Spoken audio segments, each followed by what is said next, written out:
In the quaint town of Eldridge, nestled between rolling hills and thick woods, an unsettling mystery unfolded one fateful evening. The clock struck midnight, and the air was thick with anticipation, as the townsfolk were blissfully unaware that a tragedy was about to shatter their peaceful existence. Inside the modest yet elegant home of Harold Finch, a well-respected local historian, the unthinkable happened. He was found dead in a locked room, and the door had been bolted from the inside. Who could have committed such a heinous act in a space that seemed utterly impenetrable? When the police arrived, they were met with a scene that defied logic. Harold lay sprawled on the floor, his lifeless body surrounded by scattered books and papers, the remnants of a life spent in pursuit of knowledge. The room, adorned with shelves filled with historical tomes and artifacts, bore no signs of struggle. The windows were shut tight, and the only source of light was a solitary lamp flickering in the corner, casting eerie shadows that danced across the walls. The door, a heavy oak construct, was indeed locked from the inside, with no signs of forced entry. Panic began to set in as the officers quickly realized the implications. A murder had taken place, yet the killer seemed to have vanished into thin air. Detective Clara Hastings, a seasoned investigator known for her keen intuition and unyielding determination, was called to the scene. She stepped into the room, her sharp eyes scanning every detail, every corner, every object that might reveal the truth behind this locked room enigma. The air was thick with the scent of old paper and dust, and Clara could almost feel the weight of history pressing down on her. She knew that to solve this case, she would need to delve deep into Harold's life, his relationships, and the secrets that lay hidden within the walls of that room. As Clara began her investigation, she quickly established a timeline leading up to Harold's death. Just hours before the tragedy, he had hosted a small gathering of friends and colleagues to celebrate the release of his latest book, a meticulously researched account of Eldridge's forgotten history. The guests included Martha, his longtime friend and fellow historian, Richard, a rival author known for his sharp tongue and jealousy, and Sarah, a young scholar who idolized Harold.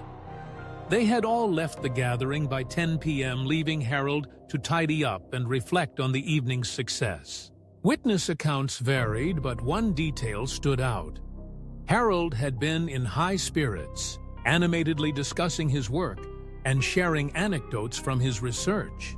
However, as the night wore on, there was a palpable tension between Harold and Richard. The two had engaged in a heated debate about historical interpretations, and Clara couldn't help but wonder if that argument had escalated into something more sinister. Clara began to piece together the puzzle, interviewing each guest in turn. Martha recounted her evening with fondness, but noted the friction between Harold and Richard. "They've always had a competitive relationship," she said, fidgeting with her hands. "But I never thought it would come to this." Richard was upset about Harold's book. He thought it overshadowed his own work. Richard, on the other hand, painted a different picture. "I left the party on good terms," he insisted, his voice brimming with indignation. "Yes, we argued, but it was nothing serious. I respected Harold. Why would I kill him?" His alibi checked out. He had been seen leaving the gathering and had returned home, according to his wife. Sarah, the young scholar, seemed genuinely distraught. "Harold was my mentor. He believed in me when no one else did," she cried, tears streaming down her cheeks. "I can't believe he's gone." Yet Clara detected a hint of something else beneath her grief. A flicker of ambition, perhaps? Was there a motive lurking in her admiration? As Clara continued her investigation, she focused on the crime scene itself. The room had been meticulously organized, save for the chaos surrounding Harold's body. A peculiar detail caught her eye. A small ornate key lay on the floor, glimmering in the dim light. It seemed out of place, and Clara wondered if it held the key to unlocking the mystery of Harold's demise. She carefully collected the key and examined it under the bright lights of her office. It appeared to be an antique, possibly belonging to one of the many locks in Harold's home. But which one? Clara's instincts told her that this key was significant, and she was determined to find out how it fit into the larger puzzle. With the key in hand, Clara returned to Harold's home, determined to explore every inch of the property. She combed through the other rooms, searching for locks that might correspond to the key. After several hours of searching, she stumbled upon a small, locked drawer in Harold's writing desk. Heart racing, she inserted the key, and with a satisfying click, the drawer sprang open. Inside, Clara found a collection of letters, each one more intriguing than the last. They were correspondence between Harold and a mysterious figure named Evelyn, a name that had never come up in any of the interviews. The letters hinted at a clandestine relationship, filled with passion and secrecy, but the last letter sent chills down Clara's spine. It was filled with accusations. Evelyn accused Harold of betrayal, of using her research without credit, and threatening to expose their relationship. Clara's mind raced. Could Evelyn have been in the house that night? Could she have had a motive to kill Harold? The pieces were beginning to align, but Clara needed to know more about this enigmatic woman. After some digging, she discovered that Evelyn was a local artist who had recently moved back to Eldridge after years away. Clara wasted no time in tracking her down. When Clara finally met Evelyn, the woman appeared frail, her eyes haunted by the weight of her past. "I loved Harold," she confessed, her voice trembling. "But he betrayed me. I didn't want to hurt him. I just wanted him to acknowledge my work." Evelyn claimed she had been at home the night of the murder, painting in solitude. Her alibi seemed solid, but Clara couldn't shake the feeling that Evelyn knew more than she was letting on. With Evelyn's alibi in place, Clara turned her attention back to the key. She had a hunch that it might lead her to the true killer. After consulting with forensic experts, she learned that the key did not belong to Harold's desk, but to a locked cabinet in the study. It was a cabinet that held valuable historical artifacts, items that could be worth a fortune on the black market. Clara rushed back to the house, her heart pounding. She unlocked the cabinet and found it filled with rare documents, artifacts, and journals.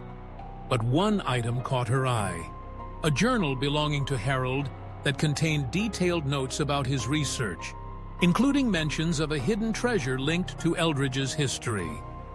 The journal hinted at a secret location, one that could attract the attention of those willing to kill for it.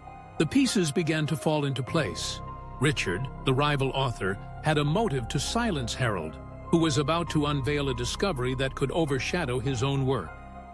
Clara returned to Richard, confronting him with the evidence she had gathered.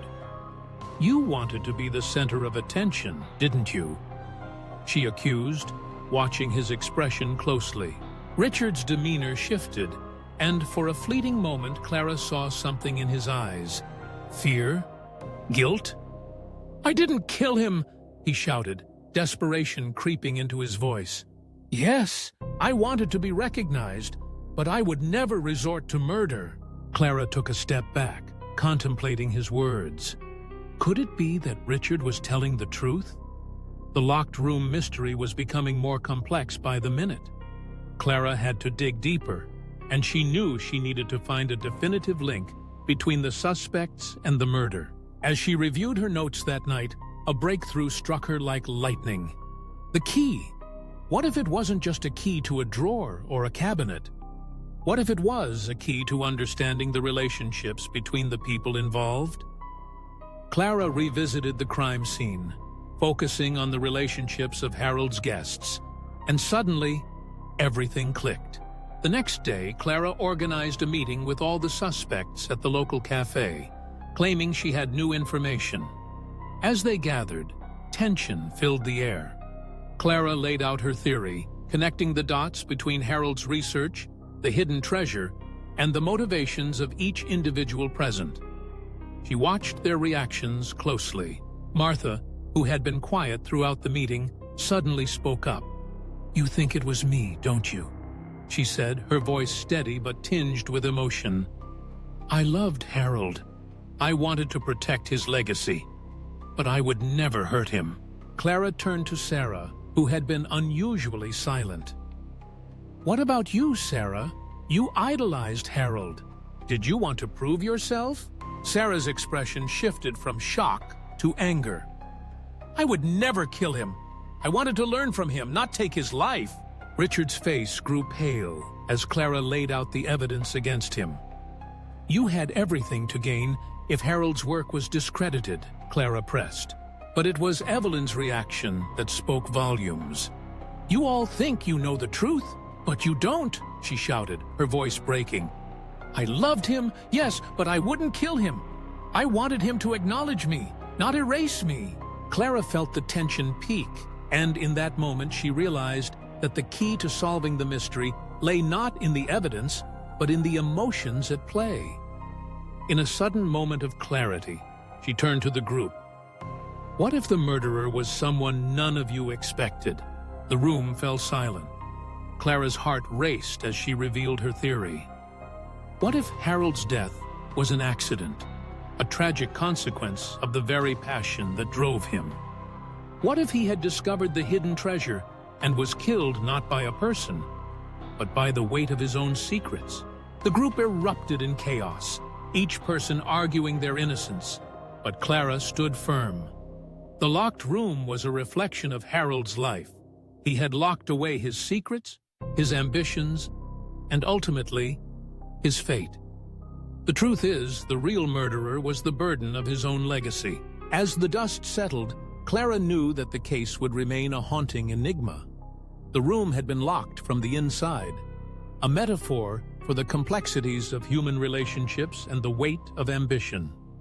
The truth, like a locked door, would remain closed, inviting speculation and reflection. As the townspeople of Eldridge grappled with the tragedy of Harold Finch, they were left to ponder the fragility of life, the depths of human ambition, and the shadows that lingered in the corners of their own hearts.